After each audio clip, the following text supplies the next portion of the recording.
fighting poverty is rocket science. I mean, there's nothing simple about this. This sort of benign neglect has real consequences.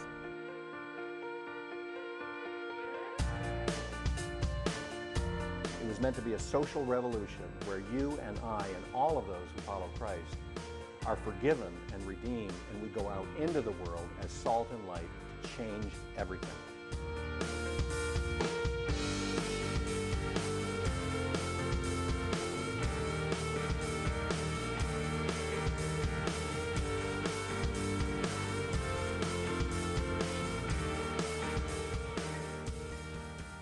You know, one of the first questions people ask me when they hear the title of my book, The Hole in Our Gospel, is, what do you mean by the hole in our gospel? Where did you get that idea? And for me, it's a very personal, profound thing that happened to me in my first 60 days with World Vision.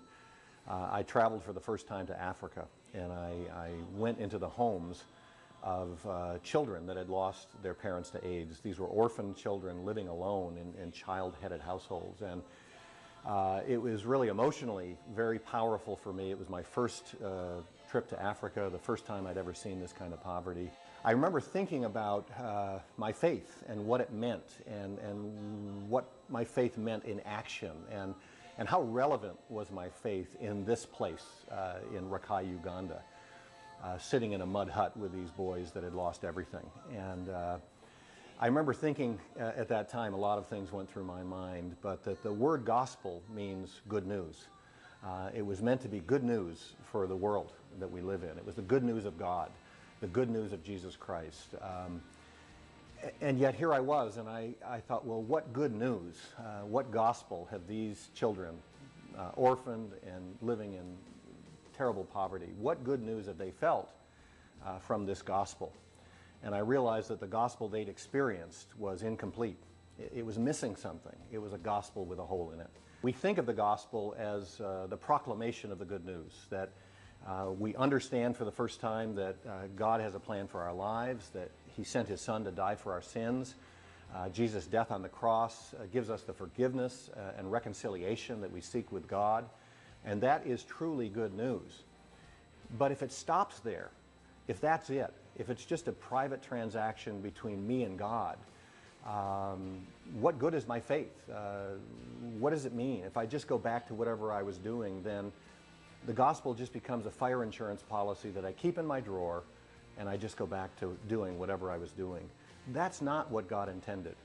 And my 10-year journey into this topic led me into the scriptures in a much deeper way to understand what God expects of me.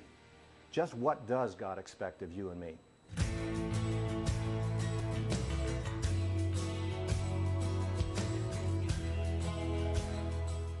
That question, what does God expect of me, turns out to be pretty profound.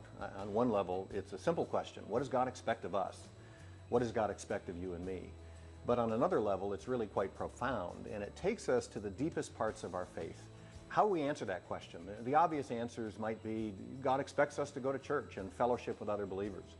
God expects us to read our scriptures and understand them, and it's a manual for how we can live in this world. We say grace before dinner. We're involved in small group Bible studies. We try to avoid the worst sins in our life and to try to live a life consistent with biblical morality. And all of that is true, and all of that is good. But is that it? Is that all God expects of us, or does He expect more?